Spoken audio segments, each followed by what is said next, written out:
Let's do this thing. Ba-da-ba-ba-ba. What is going on, everybody? What up? Here What on a up? Saturday morning, we're going to be talking about the winners and losers from this year's NBA trade deadline that just happened a couple days ago. So, Austin and I are going to be your hosts for today's live stream. And then, of course, tomorrow we still have our normal Hoopaholics podcast. But we really just wanted to, kind of dissect what happened over the trade deadline. We really wanted to talk about this.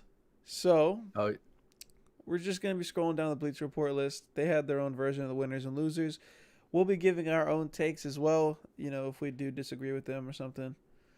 But, yeah, so let's move on with their first team. They have, the Miami Heat. So, Austin, what you yes, think? sir. How'd y'all do this year? Honestly, this year I almost could say that we did better than last year, which is pretty tough to top. Right. But when you see what we went into the trade deadline as far as assets and whatnot, what we were expecting to need to move in order to get a real piece added, compared to what we actually had to move to get a real piece added, um, I mean, left us in great position. And on top of that, on top of being able to hold on to two guys like Duncan Robinson and Tyler Hero, who are definitely going to be a big part of our future, we also added Victor Oladipo's bird rights. So now we're going to be able to sign all those guys outright without really having to worry about cap space. So we can kind of now get a trial on Victor Oladipo, see how he fits with our system, see how he fits on our team before we have to offer him that contract as well next season. So I mean, it's just a win on so many fronts. Right. And then you add Belichick, who's gonna replace Kelly Olynyk quite well, I think. And it's like we didn't lose anything. We just literally just gained pieces in the trade deadline. Yeah, definitely. I mean, you obviously didn't have to say goodbye to Duncan Robinson, who was on that trade talks with Kyle Lowry, or someone like Mm-hmm. Tyler Hero. Just giving up Kendrick Nunn and Avery Riley in exchange for Victor Oladipo, that's already a win in itself. No, it was Kelly and Avery. Yeah, Kendrick is still. Can we that's what still I have said. Kendrick too? Oh, you That's said what Kendrick none. no, I said Kelly. I was saying that we didn't have to. You guys didn't have to give up Kendrick Nunn, but Mm-mm-mm. yeah. So that's definitely a huge pickup for you guys. I mean, you guys have been on a losing streak and everything. So bringing in Victor Oladipo and Bijlica, what do you expect for the Heat? Like, what are you looking at? Um, I think the toughest thing for the Heat is going to be figuring out a coherent lineup, because they just have way too many very capable NBA players now, and they're going to have to find minutes for all those guys.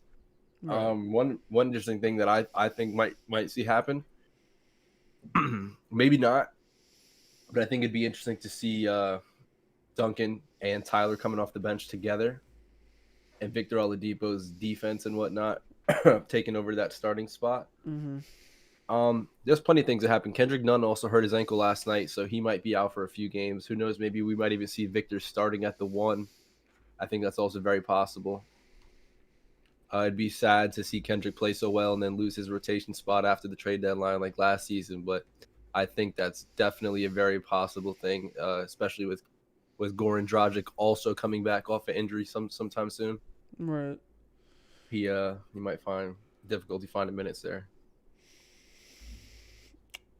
I mean, it's alright. Even if he is coming off the bench, it's definitely a great player to have coming off the bench. A little scoring punch Vic and or whatnot. Duncan? Oh yeah, Vic. Either That's one. Whichever one I you don't guys decide know. to go with. I think they would opt for Vic for Duncan off the bench over Vic off the bench, Yeah, I mean, only I think because of the so too. defense. Yeah. Now, since the Miami Heat were the winners in that trade, I mean, I guess the Rockets were losers, at least as far as what Bleacher Report thought. I mean, I think it's pretty safe to say anybody thinks that the Rockets are the losers in this trade deadline.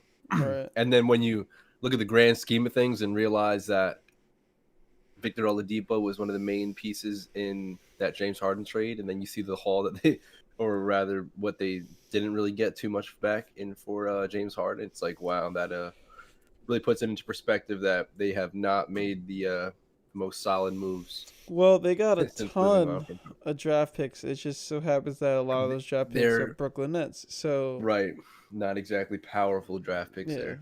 you don't really expect the Brooklyn Nets to have any high draft picks in the next few years. So Right. you know, And then on top of that, they have a few pick swaps, which also probably won't be realized at all, if not, hardly any better than the picks they're getting. yeah, and then they were even talking about here in the Bleacher Report article where they were talking about that they should have just kept Karis LeVert. You know, they ended up Yeah. rerouting him to the Pacers, and now Victor Oladipo, he didn't want to be there. Now Vic is Hmm. gone. You know, and they could have tried to get Jared Allen in the 4-team trade. That was also And you something see, stated in here. I was gonna say too that you see the trajectory that Jared Allen's on. I mean, not Jared Allen, rather Caris LeVert, and it's like it almost looks like Victor Oladipo before he had that huge jump in the Pacers. Right. Which I mean, he's in that same situation, Caris LeVert. So I think he could definitely take a huge jump over there in Indiana. Yeah, for sure. And Houston's gonna be hurting watching that happen. Yeah, I think so. The Rockets definitely, I would call them losers this year's trade deadline, and they didn't do anything that's gonna help them get off this losing streak. You know, so now our next team, the Denver Nuggets, I think that's gonna be the next winner Mm. in this year's trade deadline. So they obviously made a lot of great moves. You know, they were able to add Aaron Gordon, and then they also were able to add JaVale McGee, who's pretty underrated for the most part. I mean, you think JaVale McGee, you instantly just think like Shaq and a Fool and things like that. But JaVale McGee was a great piece for us on the Lakers last year in the championship. You Right. know, he has a lot of great added defense as well as being able to get you rebounds and limited minutes. And then Aaron Gordon, another young, pretty solid player. I think that's another great pickup for the Nuggets. Give them a little more athleticism. So, what do you think about the Nuggets now? You know, they were only had to give up R.J. Hampton and then Gary Harris, who hasn't Right. really been able to stay healthy like that over the last few years, and he's not performing to the contract that he has. But, what do you I think about think them? I think it's just fun to see that. I mean, if they're like the only team in the league now that size wise is competing with Philly as far as just like how many big versatile pieces they have. Right. They probably have the biggest lineup in the league now, I would think. I mean, nobody really competes with them, especially Michael Porter Jr. at the three. The real thing I liked about the Aaron Gordon trade was, like you said, they almost similar to the Heat, where they got the guy they wanted without having to give up pieces they needed. Right. So they really were able to, flip, like you said, Gary Harris, who's been underperforming, and RJ Hampton, who has just been sliding and sliding since he was, ranked, what was it, top 5 in the draft last year. Mm-hmm. Which I think he's still going to be a good player. I think Gary Harris, if he can stay healthy, is still going to be a good player. But they, basically what those guys bring to the table, Denver already had. Right. So they didn't need more of it.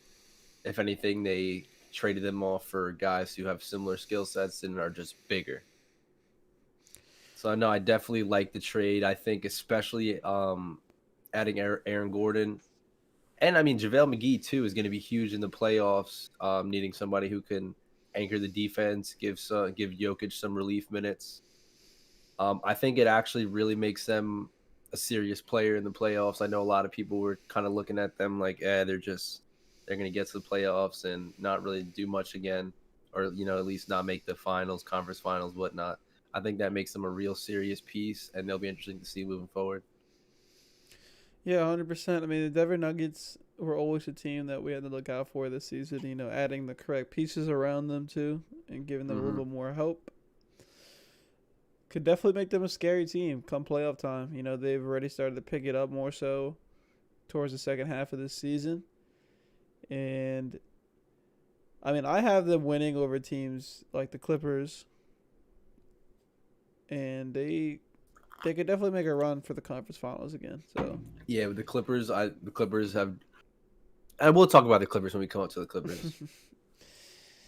So let's move on to The other half of well, that the Aaron other Gordon half, trade. yeah, the Magic. So the Magic decided we're gonna go complete rebuild mode. They took a long look in the mirror and realized that they did not have the talent to really do anything as Right. far it let alone a championship. Just even making a nice playoff run, anything like that. So they decided let's rebuild. They got rid of Vucevic, and they got rid of Aaron Gordon, and they got rid of Evan Fournier, and in turn, they were able to receive Wendell Carter Jr. They got R.J. Hampton. They got Gary Harris. And, they still have the rest of their youth players, such as Markelle Fultz, Jonathan Isaac. They also got Otto Porter Jr. Mm-hmm. Which he may be waived, but who knows? Maybe he finds his place there as well. Right. And then they also were able to get some draft picks and then Jeff Teague from the Boston Celtics. Mm-hmm. So, do you think Orlando definitely made the right decision here as far as doing a rebuild? Yeah, I think they're big time winners. I think being in their position when you're going into rebuild mode, I think that's 100% the best way to do it. And they pulled it. They executed perfectly as far as being able to basically take all of their veteran talent and move them all in one swift trade deadline. Nobody dragged out. Nobody was stuck. Veteran guys that are stuck in that position that aren't competing anymore. Aren't going to be happy. Say, for instance, they would have moved on from everybody else, and Vucevic was still there. Right. He probably would have been unhappy with the situation, and it just wouldn't have worked out well for Orlando.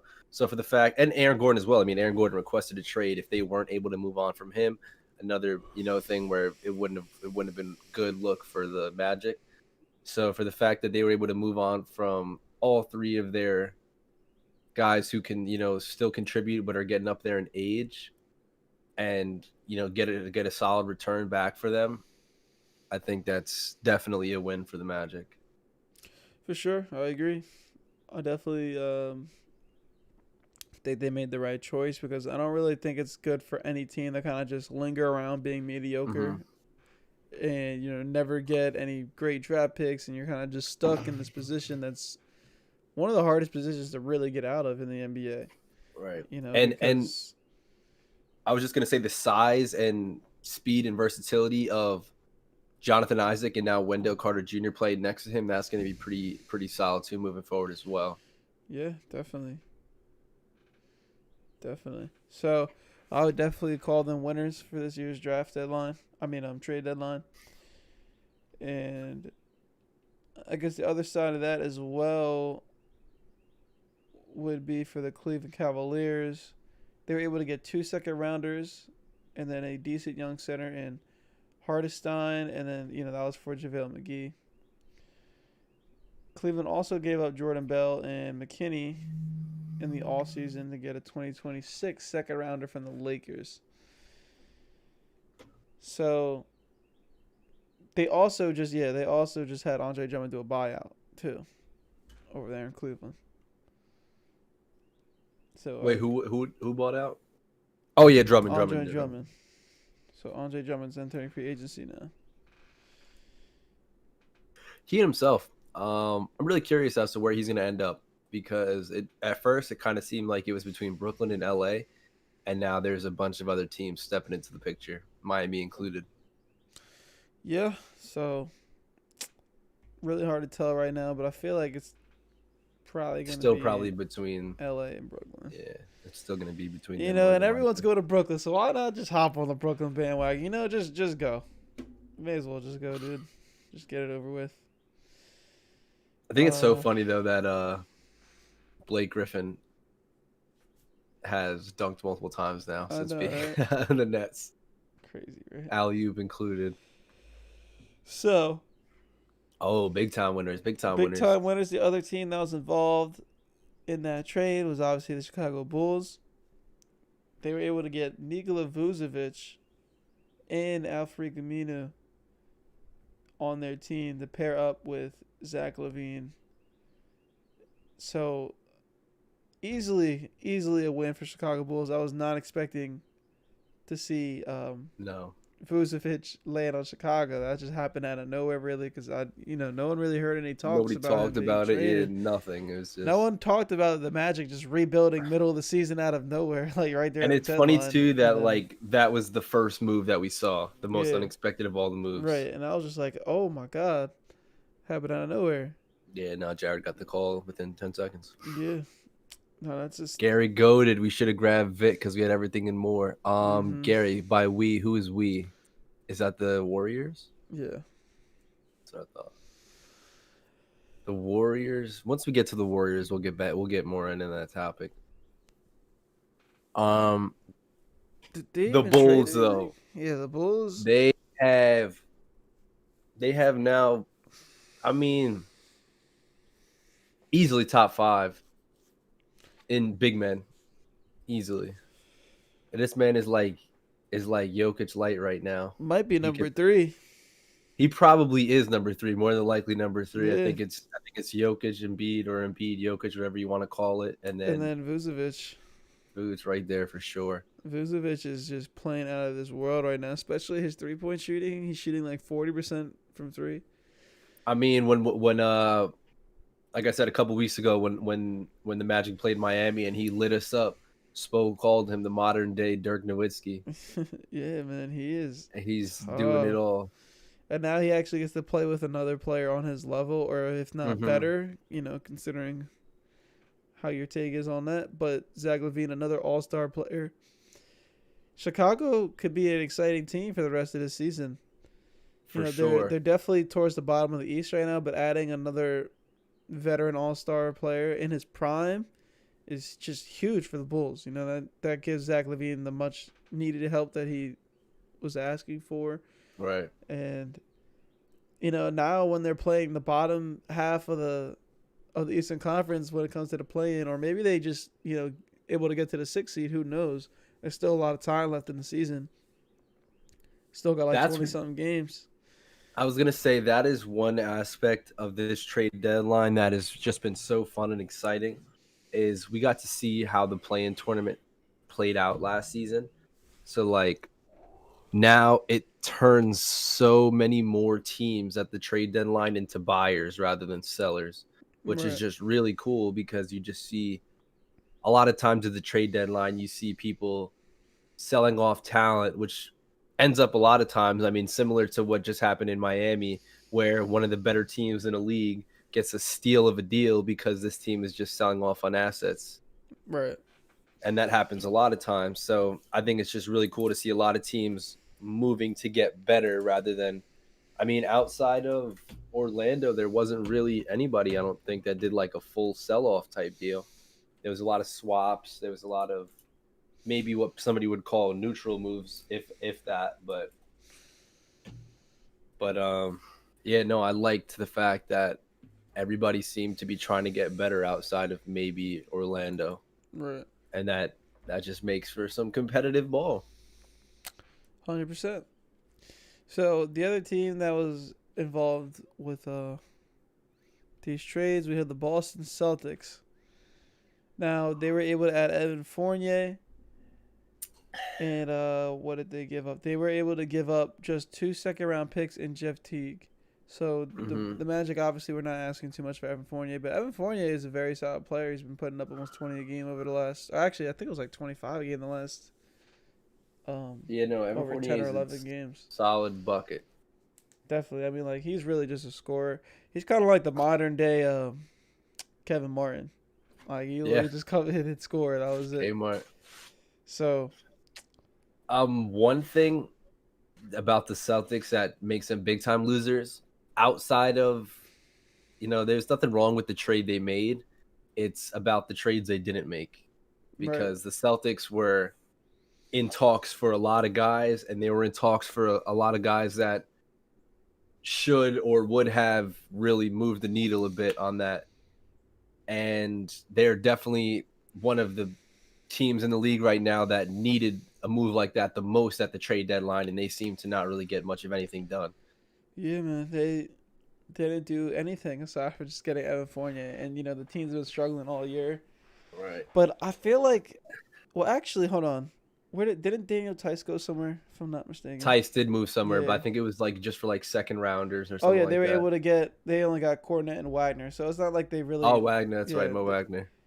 Bo Wagner has been all around the league already. The last, his Yeah. first couple years, he's been on like 3 different teams: the Lakers, Wizards. Now he's on the Sixers. I mean the Which I mean, Celtics. those are the types of guys that it just takes the right landing spot Yeah, for because sure. it just like a Trevor Ariza where he's always getting traded because he always has something to bring to the table. Right. So he's always a valuable trade chip that somebody can move on from or look to acquire. Yeah, definitely. But for this year's trade deadline, Boston Celtics, I had to consider them losers as well. For sure. And it's just so funny too that the Celtics, which were one of the biggest teams mentioned in the Aaron Gordon sweepstakes, ended up making a trade with Orlando for Evan Fournier instead. Happens, man. Happens. So then, Happens. some other teams that made some minor trades, such as the Washington Wizards, they were able to get interesting prospects from the Bulls and Gafford and Hutchison. So, and they gave up Brown Jr. and Wagner. So it's not like they gave up a lot. They basically just traded 2 role players for another 2 role Right. players to see how it goes. So I think that's a win. They have them listed as a win on Bleach Report. I would agree. And then Dallas Mavericks, another winner. They were able to add an experienced veteran, JJ Redick, and I think that's basically being able to fill in that void that they're missing from Yeah. Seth Curry that they Yeah. had last year, because Seth Curry was Definitely. really big for them last season, and you could tell that his presence is just missed. So having that off-ball presence for the Mavericks again, being able to have someone that can just shoot around screens so easily, and just someone with veteran experience like JJ, that's such a great person to bring to the team. Right. JJ And Redick's when just the you type of guy that can plug and play on any team. Like right. any team can I, use I him. was gonna say too, when you have a guy like Luca who can share the ball so well, it's only gonna amplify the impact a guy like JJ Redick will make on the team. Exactly, for So sure. that's definitely huge for them. I like that move a lot. Yeah, definitely a win for them. Big time. Gary Gertis said anyone with the last name Curry is an asset. I mean, hey, they both playing really well. They sure are. They sure are. So now, the New Orleans Pelicans, they have them listed as incomplete right now because they were able to get a second rounder for JJ Redick, but they didn't do anything with Lonzo Ball. We saw Lonzo Ball's name in trade talks before the deadline ended. We were wondering what they were gonna do. They're talking about him ended up in Chicago, but ultimately they kept him. So I guess the fate of Lonzo Ball will determine whether or not they're losers for this deadline, because he is a restricted free agent after this upcoming season. Restricted street. So he could just walk away. But I mean, the Pelicans have a nice little squad. I'm sure he's still with a lot of his Lakers guys, and they have a young up and coming superstar in Zion Williamson. So if I'm Lonzo Ball, I wouldn't mind staying in New Orleans personally. I mean, I think they could be really deadly in the next few seasons if they all stick around together.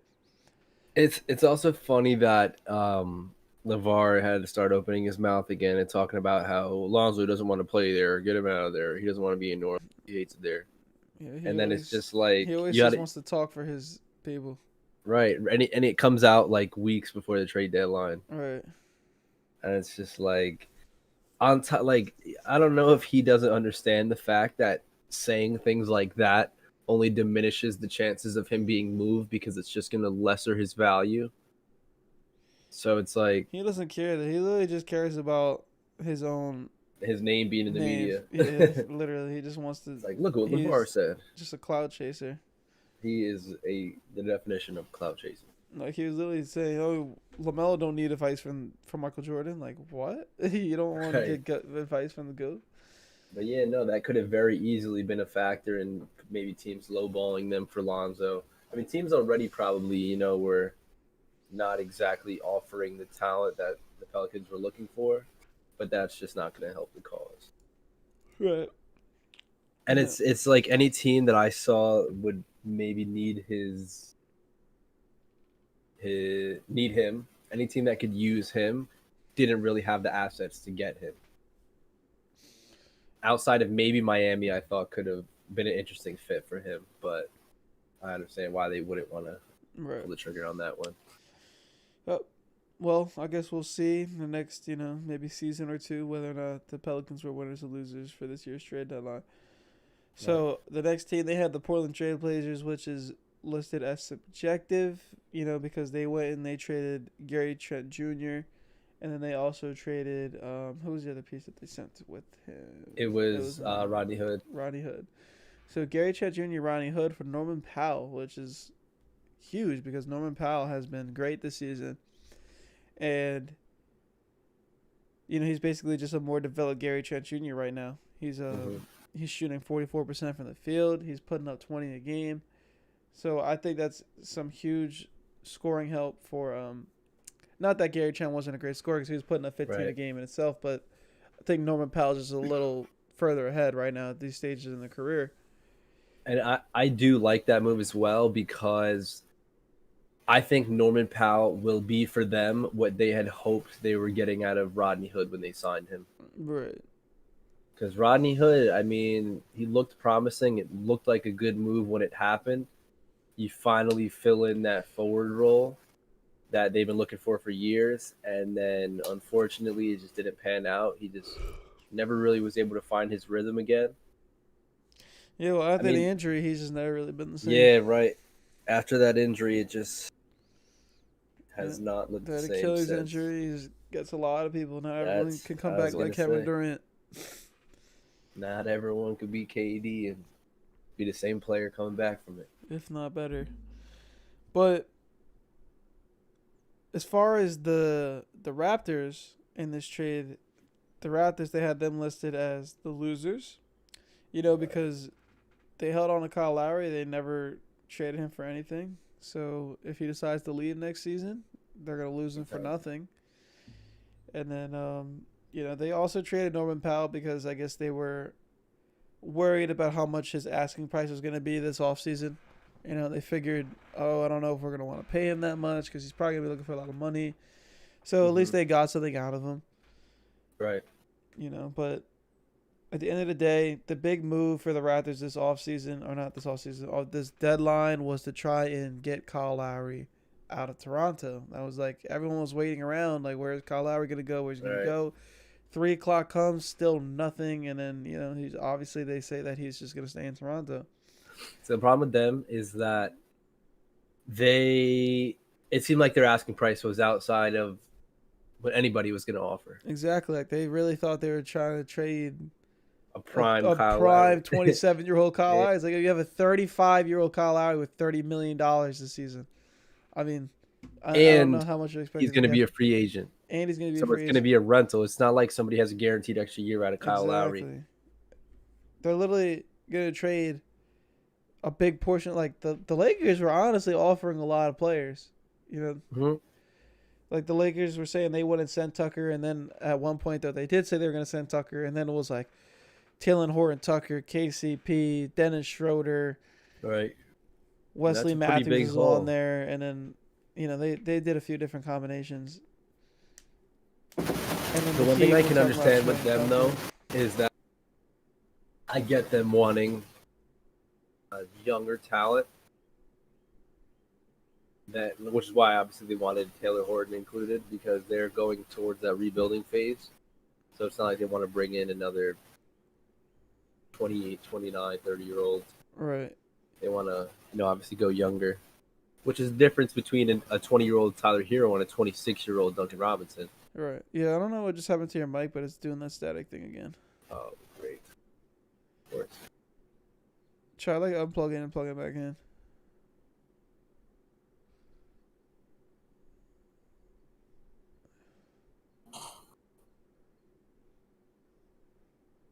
Hello? I think it might be still doing its thing on Discord.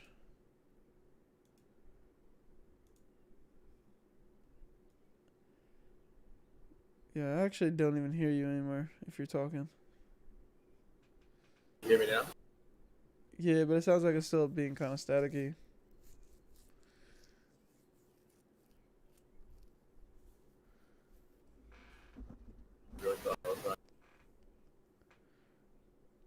Yeah, no, I could barely hear you. What? You just went wrong. I don't understand. I now have it right in front of my mouth. Yeah, I mean, I hear you, but it's still kind of staticky. I don't know why. But either way, this was. I mean, we touched on all the trades that happened on the deadline. Mm-hmm. You know, I don't. Was there Yeah, anything else yeah. you? What? Was there anything else you really wanted to touch on? Is there anything else I want?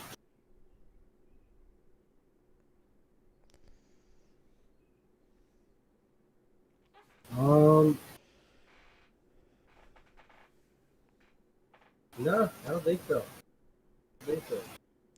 All right, had to go over the winners and losers of this year's NBA trade deadline, and it was a good one. You know, I'm excited to see all these players in their new spots. You know, and how the rest of the season will pan out. So, thank you guys for joining in, talking some early basketball here on a Saturday morning, and don't forget about tomorrow, 10:30 a.m. Eastern Time. We will be doing our 1v1 bracket, the all-time players and the current players, everything in one. It's going to be a lot of fun putting that graphic together right now. So don't miss out on that. Come join us tomorrow. And until then, we'll see you guys later. Have a great rest of your day, everybody. Peace out. Mm-hmm.